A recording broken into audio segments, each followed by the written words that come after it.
Saludos a todos.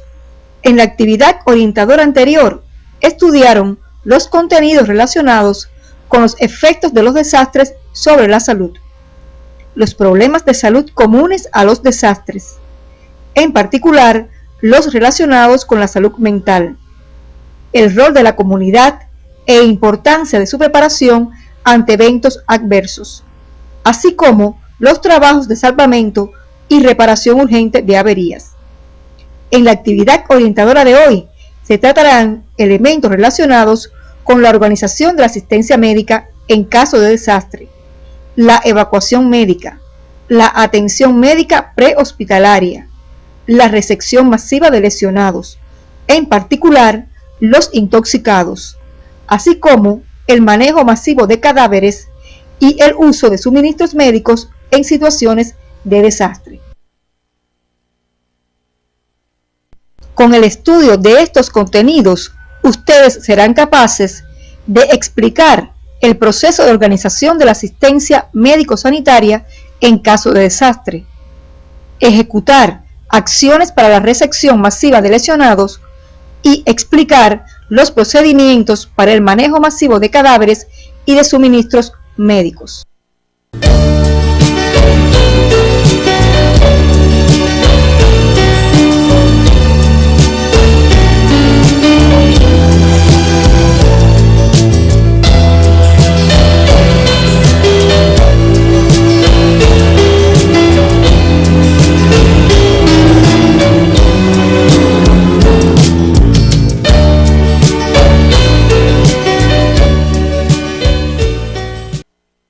La importancia de la organización de la asistencia sanitaria ante situaciones de desastre constituye sin duda el punto focal de coordinación de la respuesta del sector salud,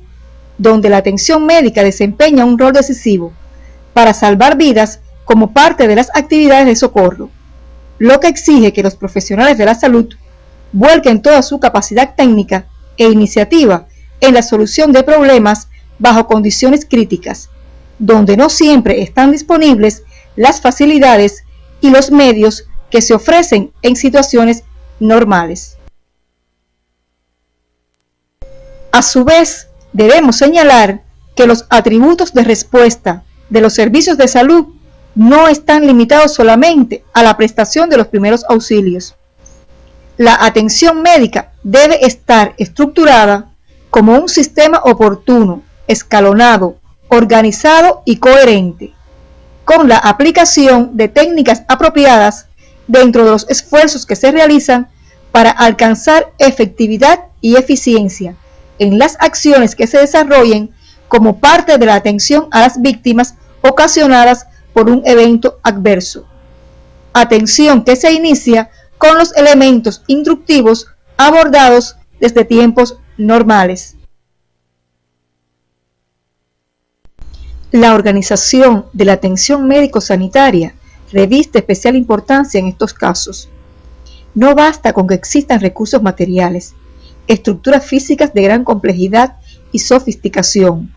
con un capital humano adecuadamente preparado, si no están debidamente estructurados para realizar esfuerzos coordinados con la finalidad de satisfacer las necesidades que demanda la comunidad en situaciones de desastre. Entre las acciones de organización médico-sanitaria se destaca la evacuación médica y la adecuación de los servicios para enfrentar la resección masiva de heridos y el tratamiento de los lesionados que arriben a una institución. Debemos señalar que la mayoría de los desastres aparecen de forma súbita, alterando los sistemas normales de salud. Es indiscutible la importancia de la planificación preventiva en relación con los desastres.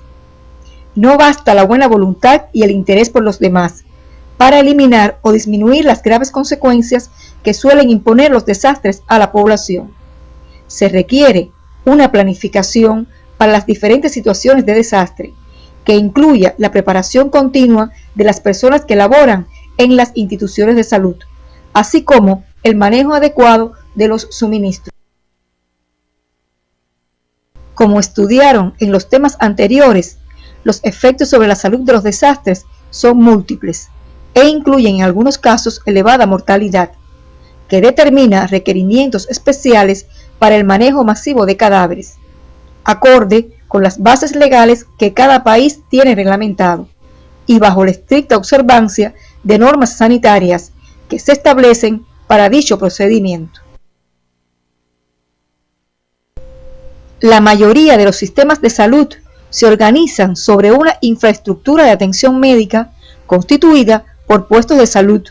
hospitales locales, regionales y nacionales, así como unidades asistenciales especializadas. En estas instituciones se conforma un sistema de referencia, control y supervisión que debe estar delineado, categorizado y supervisado adecuadamente. En un desastre se origina afectación estructural o funcional de este sistema, lo que hace necesario tener previstas las estrategias de alternativas ante estas situaciones. Esto significa que pueda mantener su funcionamiento básico, lo que requiere reforzar y reorientar la prestación de los servicios acorde con el tipo de desastre, el área afectada, la magnitud y extensión del mismo, según las estimaciones efectuadas desde tiempos normales para enfrentar los requerimientos. La necesidad de organizar el sistema de salud para casos de desastres en cada país hace necesario categorizar las instituciones de salud según las peculiaridades de cada una de ellas. En cada territorio debe existir un centro que coordine la asistencia médico-sanitaria en caso de desastres. Para su adecuado funcionamiento debe tomarse en cuenta las capacidades instaladas, su financiamiento, la interconexión con la red de asistencia, así como otras características de la localidad y los sectores que aseguran las condiciones materiales, el acceso, la seguridad y el sistema de interrelaciones con otros sectores.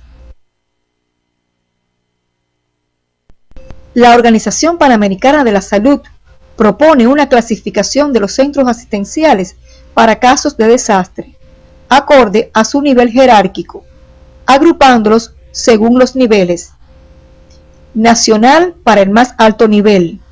el regional, que corresponde a instituciones de nivel intermedio, con menores recursos y capacidades. El tercero corresponde al nivel local, con recursos humanos y materiales más limitados. Existen además en las comunidades centros asistenciales especiales, con capacidad limitada a un grupo de especialidades, que en una situación de desastre pueden reorientarse en caso de emergencia hacia la atención de las víctimas. Otras unidades de la atención primaria de salud que prestan servicios ambulatorios actuarían, según las circunstancias, como puestos de primeros auxilios o centro de clasificación de heridos. En relación a las unidades de la atención primaria de salud que prestan servicios ambulatorios, actuarían, según las circunstancias, como puestos de primeros auxilios o centros de clasificación de heridos, cuya importancia radica en el funcionamiento del consultorio médico reforzado, que tributa a otra unidad de mayor capacidad resolutiva, ya que al estar ubicados en las áreas de riesgo, aseguran la asistencia oportuna y la preservación de la vida, para proceder a la evacuación hacia instituciones hospitalarias, acercándose así la asistencia especializada a los focos específicos del impacto. Al igual que otras edificaciones, las destinadas a la prestación de los servicios de salud pueden sufrir daño de magnitud variable ante el impacto de un desastre, que pueden ser significativos. En este caso, se pondría en marcha el plan de evacuación médica previsto para estas contingencias, reubicándose los servicios dentro del propio inmueble, en locales no afectados o en áreas externas coordinadas previamente con la comunidad, para lo cual deben considerarse las normas, roles y funciones que deben desempeñar estos centros en situación de desastre y concebidas desde tiempos normales. Es importante insistir que los planes de salud para casos de desastre a nivel local deben armonizarse dentro del marco gubernamental, político, económico y social de cada país, con el objetivo de evitar la mala utilización de recursos, la duplicación de esfuerzos y lograr la obtención óptima de beneficios.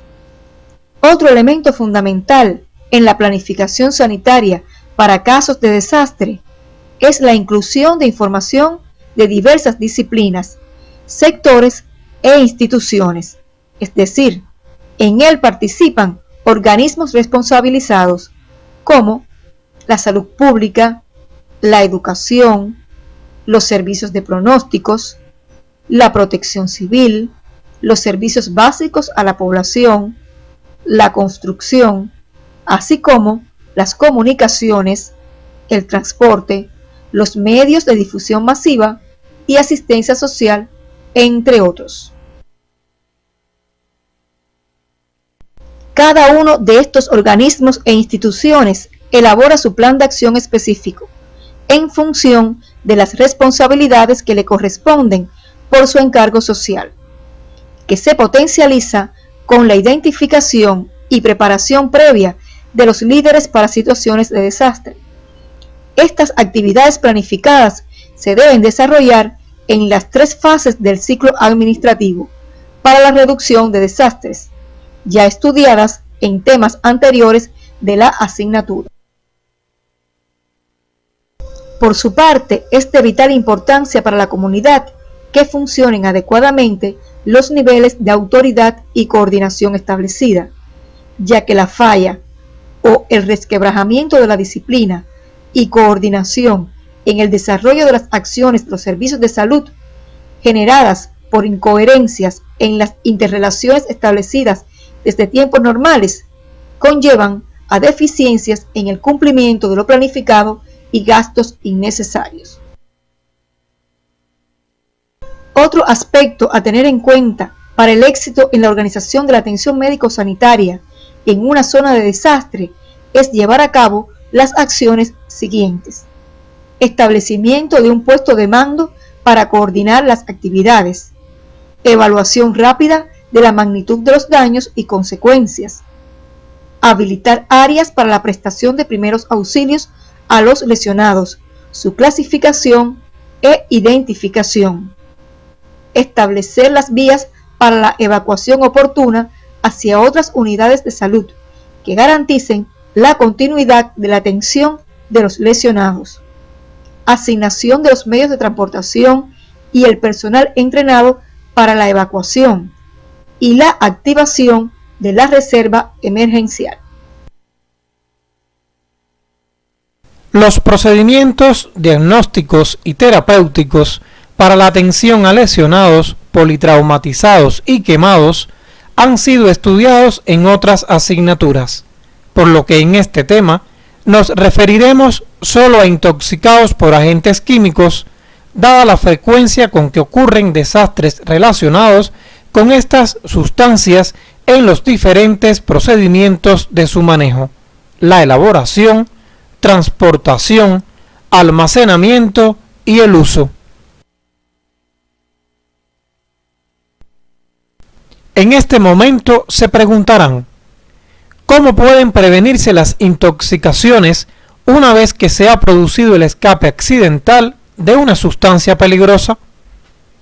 Las medidas preventivas deben tener en cuenta en todos los casos el estado de agregación, la toxicidad, las condiciones meteorológicas, las rutas de exposición y la población expuesta, las que deben estar previstas con anterioridad, con énfasis en la disponibilidad de botiquines antitóxicos. Para profundizar en las medidas preventivas específicas para las sustancias peligrosas, deben revisar el capítulo 14, Desastres Químicos, en el libro Medicina de Desastres que se encuentra en el CD de la asignatura. En el caso de que las medidas anteriores no sean efectivas,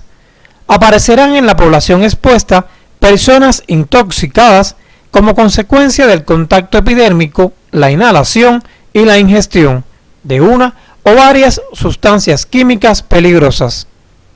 Las manifestaciones clínicas pueden ser locales, generales o mixtas, dependiendo del nivel de exposición, de absorción y eliminación de estas sustancias.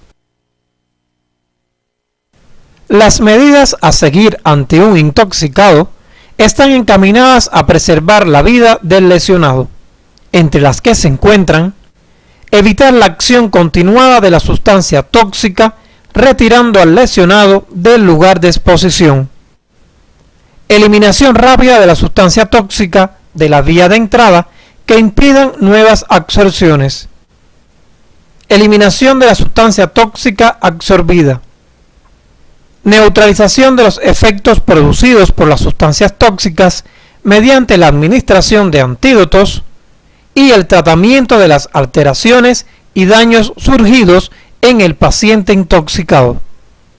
Es importante contar con un sistema de información que permita consultar a los centros de referencia toxicológica que existen a diferentes niveles. Como podrán darse cuenta, el manejo integral de las intoxicaciones químicas en situaciones de desastres comienza con la microlocalización adecuada de fábricas, almacenes, bases de transporte y vías establecidas para el movimiento de tóxicos, entre otros, así como la preparación de la población y el personal de la salud, el control de las sustancias químicas y medidas de mitigación del daño, es decir, desde las áreas de exposición hasta las unidades de salud receptoras y antes de la ocurrencia del impacto. Por lo antes expuesto, el personal que participa en estas labores, así como otras personas sanas o enfermas que entren en contacto con el intoxicado, están sometidas a riesgo químico si se ponen en contacto con los afectados sin la debida descontaminación. Por tanto, en la organización de la atención médico-sanitaria en este tipo de afectación deben estar previstos los recursos, los locales y la preparación del personal designado. A continuación se tratarán aspectos relacionados con el manejo de víctimas fatales que se originan en situaciones de desastre. En estas situaciones, los servicios de salud deben enfrentar, además del aumento en la demanda de los servicios asistenciales, la derivada del control oportuno en el manejo masivo de cadáveres, con el objetivo de evitar epidemias y daño ambiental. En la efectividad de la respuesta para el manejo masivo de víctimas fatales, influye el tipo de evento ocurrido. Por ejemplo, si fuese un huracán con vientos fuertes y sin inundaciones, se estima que el número de defunciones es pequeño por la brevedad con que actúa. Si a esto se añaden inundaciones y deslizamientos, se puede elevar considerablemente su número y dificultarse las labores de rescate. Otro ejemplo son los terremotos, que a pesar de ser eventos de corta duración, el número de fallecidos suele ser elevado. Además, puede encontrarse interrumpido el funcionamiento de los servicios de teléfono, agua y electricidad, así como las vías de comunicación a la zona afectada, obstaculizando los trabajos de identificación y clasificación de las víctimas fatales. Por lo antes expuesto, el manejo masivo de cadáveres requiere de recursos para realizar acciones relacionadas con la transportación del personal y los cadáveres, la comunicación, la recogida de los datos, la confección de fichas de identificación, el vestuario y los medios de protección personal, así como bolsas para cadáveres, instrumental, medios técnicos, de conservación y desinfección. En situaciones de desastre, el objetivo fundamental es salvar la mayor cantidad de vidas posibles, o al menos reducir al mínimo las probables lesiones y secuelas. En el caso de las víctimas fatales, el trabajo del médico que labora en la atención primaria de salud va encaminado a brindar información y apoyar al equipo médico legal para lograr el rescate de los cuerpos y restos, su identificación, brindar información para el esclarecimiento de la causa de muerte y las circunstancias en las cuales se produjo, apoyo a la familia en el duelo, consultar, explicar y decidir con los líderes comunitarios la decisión de la destrucción masiva de los cuerpos con fines preventivos, registrar y analizar la información acerca del hecho como un elemento de prevención futura y ejecutar acciones de desinfección terminal en los sitios de depósitos y vehículos utilizados. Cada actividad que se emprenda ante una situación de desastre demanda un grupo de recursos relacionados con el apoyo vital y la profilaxis de enfermedades y otros daños a la salud, los cuales deben estar previstos desde tiempos normales.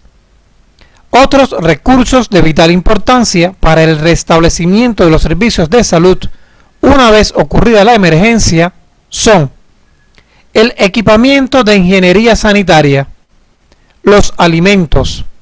medicamentos y material gastable, equipamiento médico, así como los materiales necesarios para la reparación y reconstrucción de instituciones de salud.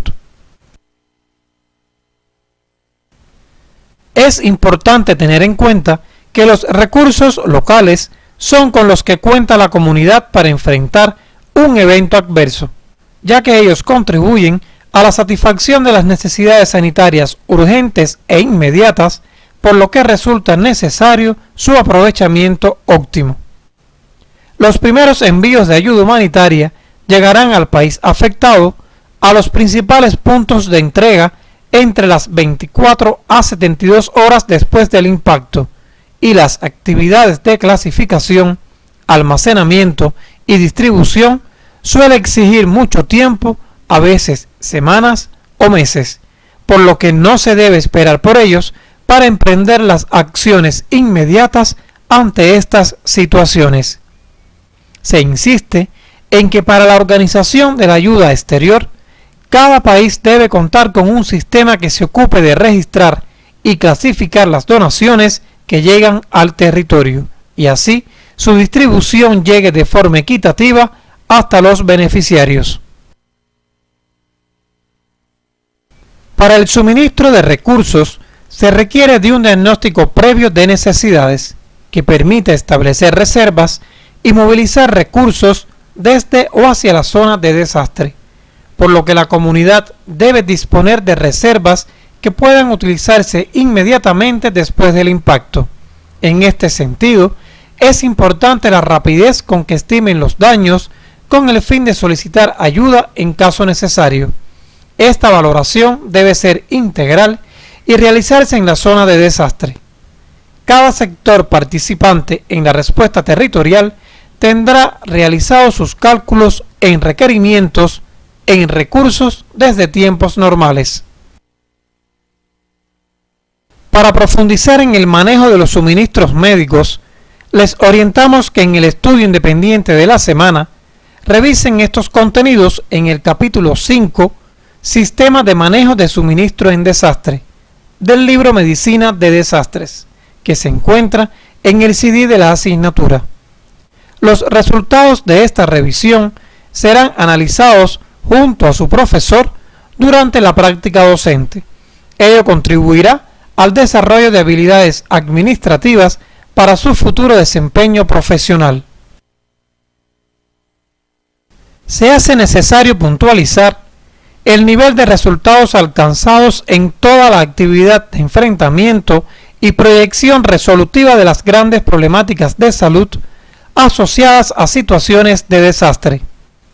Depende de la preparación realizada desde tiempos normales, lo cual se presenta cuantitativamente en el gráfico que están observando, en el que se enfatiza la gran importancia del trabajo preparatorio antes del evento adverso. Al finalizar la actividad orientadora de hoy, podemos concluir que la organización de la asistencia médico-sanitaria en caso de desastres permite ejecutar las acciones de apoyo vital en los focos de afectación, la evacuación médica, la atención prehospitalaria, así como las acciones para la recepción masiva de lesionados en las unidades de salud. El médico que labora en la atención primaria de salud debe conocer las medidas para el manejo integral de las intoxicaciones en situaciones de desastres, que incluyen las de fomento, prevención, así como los procedimientos para neutralizar cada sustancia peligrosa, lo que contribuye a la recuperación de la salud del afectado. El manejo masivo de cadáveres en situaciones de desastre debe cumplir las bases legales de cada país y requiere de la participación del equipo de salud. Las actividades de atención médico-sanitaria en situaciones de desastres requieren del manejo adecuado de los suministros médicos y otros necesarios por parte del personal encargado de su control y de la prestación de los servicios de salud. En la actividad orientadora de hoy, se trataron los contenidos relacionados con la organización de la asistencia médica, la evacuación médica, la atención médica prehospitalaria, las particularidades de las intoxicaciones, la recepción masiva de heridos, el manejo masivo de cadáveres, su organización y el suministro de recursos en caso de desastres. En la próxima semana estudiarán los contenidos relacionados con las medidas para las principales situaciones de desastre: sequía intensa, terremotos, huracanes, intensas lluvias, deslaves y otras, así como la experiencia internacional, los convenios internacionales humanitarios, la Estrategia Internacional para la Reducción de los Desastres de las Naciones Unidas, la Cruz Roja y Media Luna Roja, además de la relación entre desastre, equidad y desarrollo.